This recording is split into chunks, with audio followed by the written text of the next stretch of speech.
নির্বাচন কমিশনের প্রস্তুতি দেখা যাচ্ছে, এমনকি দলগুলোর মধ্যেও প্রস্তুতি দেখা যাচ্ছে।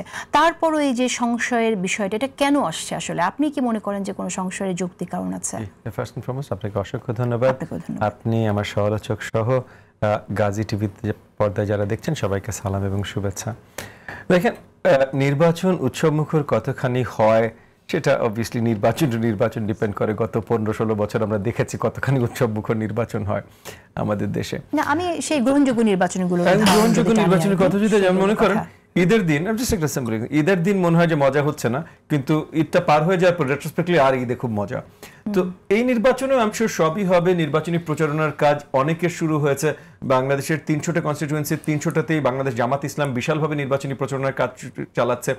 ঢাকা শহরের যত জায়গায় আমি গত কয়েক সপ্তাহ ঘুরেছি, এমন কোনো জায়গায় নেই বাংলাদেশ জামাত ইসলামের ক্যান্ডিডেটের স্পেসিফিক পোস্টার, ব্যানার, ফেস্টুন দিয়ে ভরে যায়নি, স্পেশালি ফেস্টুনস এবং ব্যানার্স দিয়ে ভরে যায়নি।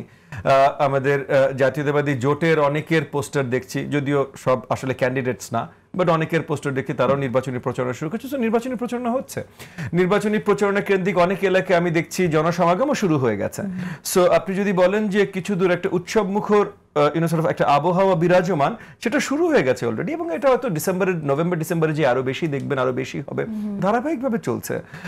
সরকারের তৈয়ারি বা সরকারি প্রতিষ্ঠান যারা এগুলো করবে তাদের তৈয়ারি এটা শুরু হয়ে গেছে। অবভিয়াসলি মনে করেন আমরা যদি 91 বা 2001-এর নির্বাচন নিয়ে কথা বলি, তাহলে তখন যা দেখেছেন এখন তা দেখবেন না। কারণ বড় দাগে, স্পেশালি 2001-এর কথা যদি চিন্তা করেন, বড় দাগে দুটো মাস পার্টি ছিল। 2008-এও নির্বাচন ভালো ছিল খারাপ ছিল পরের কথা, বাট নির্বাচনের আগে দুটো মাস পার্টি ছিল, আওয়ামী লীগ, বিএনপি, যাদের বিশাল আকারে তাদের জনসম্পৃক্ততা এবং জনগণের ভেতরে তাদেরকে ছিল, তাদের সাপোর্ট ছিল। তার ভিতরে একটা দল এখন নেই, এবং শুধু নেই না, অনেক ধরনের অন্যায় অনেক কিছু করে তারপর তারা হারিয়ে যেতে বাধ্য হয়েছে। তারা তাদের নেতারা পালাতে বাধ্য হয়েছে, এবং অন্তর্বর্তীকালীন সরকার তাদের দলীয় কার্যক্রম নিষিদ্ধ ঘোষণা করতে বাধ্য হয়েছে। সবকিছু আইনের পালিয়েছে, অবভিয়াসলি আইন অ্যাভয়েড করবার জন্য, বাট নিষিদ্ধটা আইনের প্রক্রিয়ায় হয়েছে। তো সেই জায়গা থেকে বড় যে দুটো দল ছিল তার ভিতরে একটা মিসিং। তো ওই যে আপনার ওই যে কোনো আনন্দের জন্য একটা কম্পিটিশন লাগে, তো ওই জায়গা থেকে একটা কম্পিটিশন, কিছু দূর কম্পিটিটিভ এলিমেন্ট কিছু মিসিং। আরেকদিকে আসেন যে অনেকগুলো দল চেষ্টা করেছে যে ওই আওয়ামী লীগের ওই বড় জায়গা যেটা নেবার জন্য, এবং আমরা দেখেছি অন্তর্বর্তীকালীন সরকারের একটা সময় প্রচেষ্টা ছিল যে নতুন একটা দল তৈরি করে সেটাকে ওই জায়গা দিয়ে যদি নেওয়া যায়, বাট এটা নিতে সক্ষম হয়নি। বাংলাদেশ জামাত ইসলাম একটা ইসলামিস্ট একটা ইসলামিক দল, এবং অবভিয়াসলি বলাটা গুরুত্বপূর্ণ যে বাংলাদেশ জামাত ইসলাম আসলে পিওর বাংলাদেশের দল তাও না, একটা একুইমেনিক্যাল একটা অর্গানাইজেশন।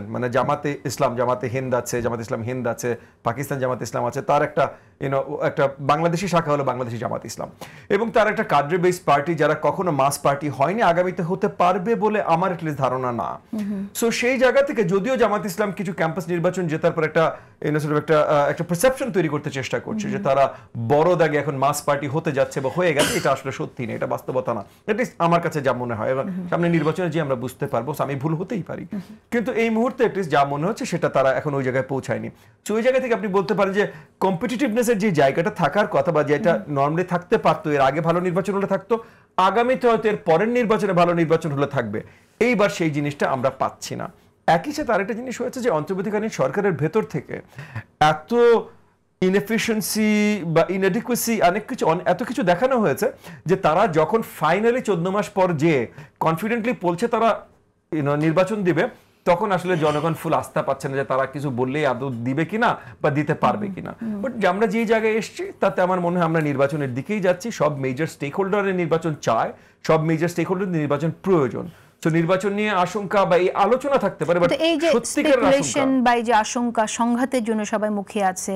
কয়েক মাসের মধ্যে আমরা নির্বাচন চাই, নির্বাচন পরবর্তী সময় বা নির্বাচনের আগেও যদি এরকম সংঘর্ষ আরো হয়, তাহলে তো পরিস্থিতি ডেফিনেটলি খারাপ হবে। তো সেই আশঙ্কা আপনি দেখেন কিনা? আমি খুব বেশি আশঙ্কা এই মুহূর্তে দেখছি না। যেমন আপনি বললেন যে একজন উপদেষ্টা বলেছেন বা সোশ্যাল মিডিয়াতে লিখেছেন, যে উপদেষ্টার কথা আপনি স্পেসিফিক বলছেন, সেই উপদেষ্টা এমনও লিখেছিল যে ভারতের এক অংশ আমরা নিয়ে নিব, আবার ডিলিটও করে দিয়েছিল। উনি এটাও কখন ডিলিট করে দিবেন সেগুলো বড় বিষয় না, এবং এরকম অনেক ধরনের আলোচনা অনেকে করতে পারে। জাস্ট বিকজ একটা জিনিস আলোচনা হিসেবে আমরা দেখেছি অনেক বিদেশে বসে অনেক ব্লগাররা আছেন যারা একসময় হাসিনা বিরোধী আন্দোলনে একটা বড় অবদান রেখেছেন, বাট এখন তারা প্রত্যেকটা কথা মানে দুটা কথার একটা কথাও না, তাদের 100% প্রত্যেকটা কথা তারা আবল তাবল বকছেন। এই আবল তাবল বকার জন্য মানে যেহেতু তারা আবল তাবল কথা বলছেন, তার জন্য হয়তো কিছু বিভ্রান্তির সৃষ্টি হচ্ছে জনসম্মুখ মানে জনগণের মনের ভেতরে, বাট এটাও খুব তাড়াতাড়ি পরিষ্কার হয়ে যাবে। সো যত তাড়াতাড়ি আমরা এই ব্লগাররা আবল তাবল কেন বকছেন সেটা তাড়াতাড়ি তো তাদের নিজেদের কাছে যা জিজ্ঞেস করতে হবে ভাই। না আপনার কি মনে হয়? হতেই পারে যে তাদের কিছু পার্সোনাল আশা আকাঙ্ক্ষা হয়তো ছিল, সেগুলো হয়তো মিট হয় মানে মেট হয়নি, তারা নিজেরাও হয়তো অনেক কিছু চেয়েছিলেন সেটা হয়তো পাননি, এটা হতে পারে ভাই, আমি জানি না, যেটা আমি তাদের জায়গায় তো আমি না, আমি স্পেকুলেটিভ মাত্র করতে পারি।